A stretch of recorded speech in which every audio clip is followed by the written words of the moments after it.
ये है दिल्ली दर्पण।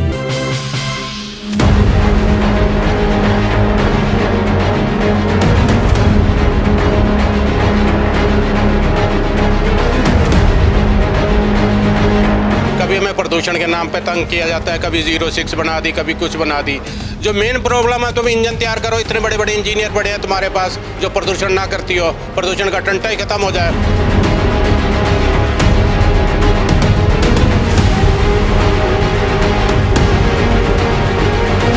हमने 30 टन माल पे 5200 रुपये देना पड़ता है, जिसके अंदर हमारा 18-20 रुपये क्विंटल का तो दिल्ली अंदर घुसने का खर्चा ही आता है, जो कि सरेआम गलत है। ये गुंडागर्दी है।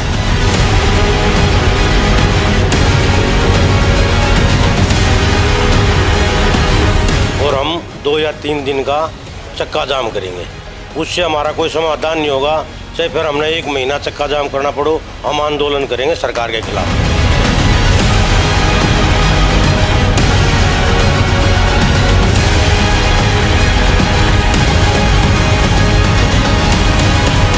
नमस्कार, तो मैं इस वक्त पहुंचा हूं सोनीपत में।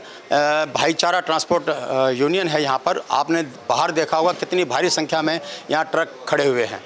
इन लोगों का दर्द है कि ट्रकों की कीमतें बढ़ रही हैं, टैक्स बढ़ रहा है, लेकिन ट्रकों की उम्र घट रही है और सरकार के तरह तरह के फरमान इस जो अर्थव्यवस्था है, रीढ़ की हड्डी, इसको लगातार कमज़ोर कर रहे हैं। तो इसको लेकर के all India motor transport Congress के अध्यक्ष सब्बरवाल जी पूरे दिल्ली एनसीआर में घूम रहे हैं और इस वक्त पहुंचे सोनीपत में।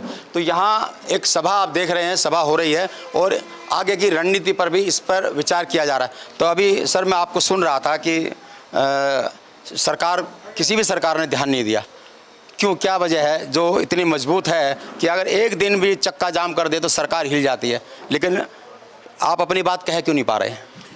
एक तो सबसे बड़ी कमज़ोरी हमारी है कि हमारा आपस में इत्तेफाक नहीं है, हम बटे हुए हैं, एकजुट नहीं है। जैसे ये मुट्ठी होती है, बंद हो जाए तो इसमें बहुत पावर आ जाती है, जब ये खुल जाती है तो इसकी कोई पावर नहीं रहती, इसका जोर ख़त्म हो जाता है।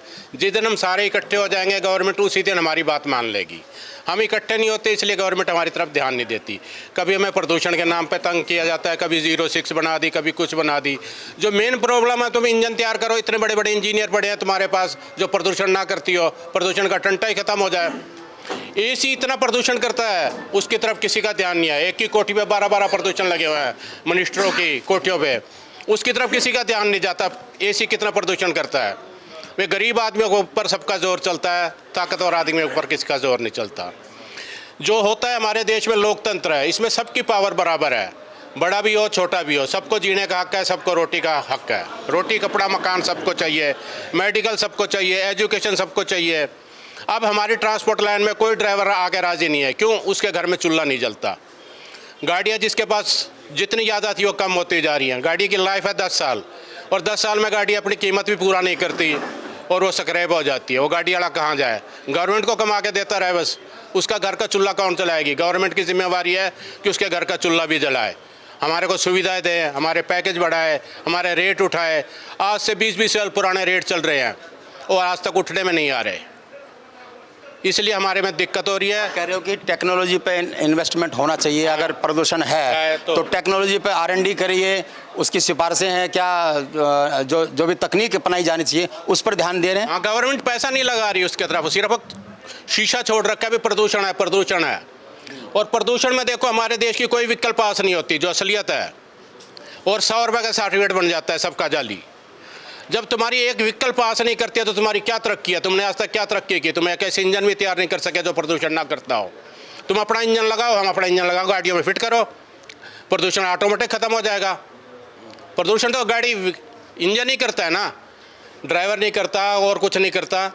उसको तकनीक पे, असलियत पे आओ, जो सच है उसको स्वीकार करो अगर देश में सुधार चाहते हो तो। चलिए, अगर देश में सुधार चाहते हैं तो तकनीक पर भी थोड़ा ध्यान देना होगा।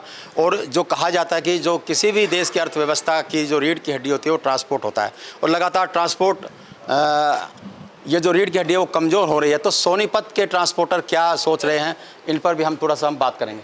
पिछले 40 साल से ट्रांसपोर्ट का ही काम करते हैं हम लोग। हम FCI का माल ढुलाई करते हैं, जो कि माल दिल्ली जाता है। आज से 5 साल पहले इस पे ग्रीन टैक्स की बिल्कुल छूट थी, सब्जी पे, उस पे, सारे बाल पे, इस पे कोई ग्रीन टैक्स नहीं लगता था।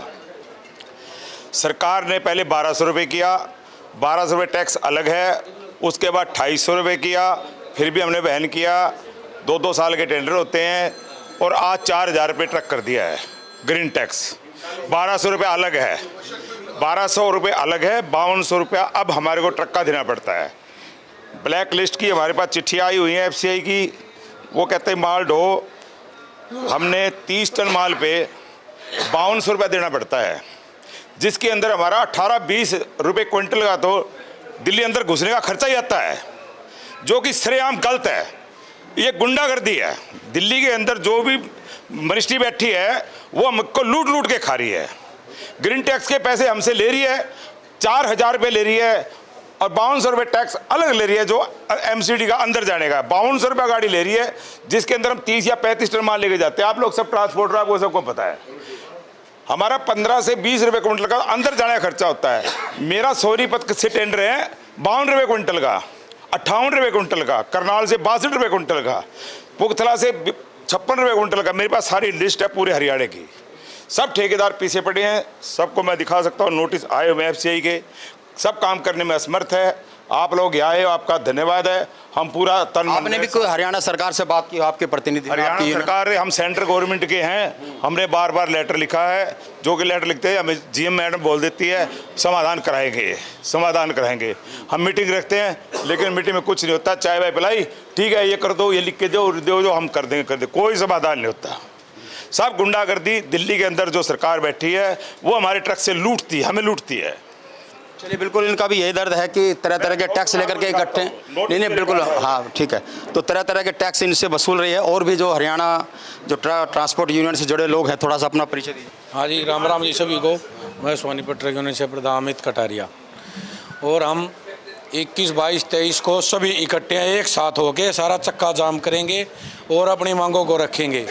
जो हमारी मांगे पूरी नहीं होंगी, हम चाहे हमें 2 दिन और बढ़ाने पड़े, सभी हम साथ रहेंगे, सभी एक दूसरे साथ हैं अपने ट्रांसपोर्ट महकमा के साथ। तो आप क्या आपने बात की होगी, और भी बहुत सारी यूनियन होंगी, क्या साथ हैं इस मुद्दे पे सभी? हाँ, इसी मुद्दे पे सभी यूनियन साथ हैं जी, सभी ट्रांसपोर्टर साथ हैं कि उन्हें इंसाफ चाहिए है।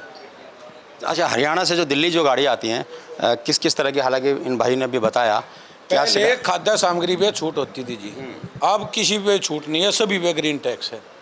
जो खाद्य सामग्री जाती थी उस पर रहती थी, अभी भी छूट किसी पे भी नहीं है, सभी बराबर ले दिए जी, सभी पे लागू कर दिया। तो क्या करने वाले अगले 3 दिन में? अभी हम गाड़ी अपनी रोकेंगे, चक्का जाम करेंगे, इसका कुछ ना कुछ हल होगा। भाई कम से कम खाद्य सामग्री जो ऐसी चीज राहत सामग्री जाती है उसके तो छूट होनी चाहिए, उसमें ये ग्रीन टैक्स कम होना चाहिए। ये यूरो 4 है, जैसे रोक रहे हैं, यूरो 4 को भी उन्होंने अंदर लेना चाहिए, इनको रोकना ही नहीं चाहिए। चलिए, तो ये था दर्द जो हरियाणा ट्रांसपोर्ट इंडस्ट्री से जुड़े। कुछ और लोगों से भी मैं आपकी बात करता हूँ, थोड़ा सा अपना परिचय दीजिए। सर, मैं बालगढ़ कैंट यूनियन से जितेंद्र प्रधान। और सरकार हमारे पे मनमानी टैक्स ले रही है, मनमानी हमारी गाड़ियाँ की उम्र कर दी, जो कि 10 साल में गाड़ी का कुछ नहीं बिगड़ता। जब तक गाड़ी हमारी क्लियर होती है, जब तक उसको स्क्रैप में देने का टाइम आ जाता है, ठीक है ना। हमारी गाड़ियों पर ड्राइवर रुक रहे हैं, महंगाई का दौर चल रहा है। बिल्कुल गाड़ियाँ जिसके पास 5-5, 7-7 गाड़ियाँ थी, सब 2-2, 3-3 गाड़ियों पे आ गए हैं। सरकार ने बहुत मनमानी करी है। अब हम कोशिश कर रहे हैं, वही जितनी भी अपनी ट्रांसपोर्ट है यूनियन है, सख्त जागरूक करेंगे और हम 2 या 3 दिन का चक्का जाम करेंगे। उससे हमारा कोई समाधान नहीं होगा, चाहे फिर हमने 1 महीना चक्का जाम करना पड़ो, हम आंदोलन करेंगे सरकार के खिलाफ, ठीक है। तो बिल्कुल सोनीपत से यहाँ आंदोलन का ऐलान किया है, और ये जो all India motor transport Congress है, यहाँ से आगे और भी बहुत सारी जो यूनियन हैं उनसे लगातार बात करने जा रही है। और इस बात पर तकरीबन सभी सहमत हैं कि जो सरकार की नीतियाँ हैं वो ट्रांसपोर्ट इंडस्ट्री को बर्बाद करने वाली हैं। सरकार टैक्स लगा रही है, गाड़ियों की कीमतें बढ़ रही हैं, लेकिन जो सुविधाएं हैं वो लगातार घट रही है, इनके घाटे हैं वो लगातार घट रहे हैं। तो इस मुद्दे पर लग रहा है, जो इन सब से मैंने बात की है और जिन लोगों से बात की है, कि एक बहुत बड़े आंदोलन की तैयारी जितनी भी यूनियंस हैं वो आपस में मिल बैठ के बात कर रही हैं, और एक खतरे की घंटी सरकार के सामने है। और भी हम दिखाएंगे आपको और कहाँ क्या चल रहा है। यहाँ से आकर के पानीपत में भी ये लोग जाएंगे। All India motor transport Congress पूरी यात्रा निकाल रही है, पूरी दिल्ली एनसीआर में चल रही है। कोशिश करेंगे कि हम आपको हर जगह की जो तस्वीरें दिखा सकें और उन लोगों का दर्द दिखा सकें। कैमरामैन आलोक भटनागर के साथ राजेंद्र स्वामी, दिल्ली दर्पण टीवी।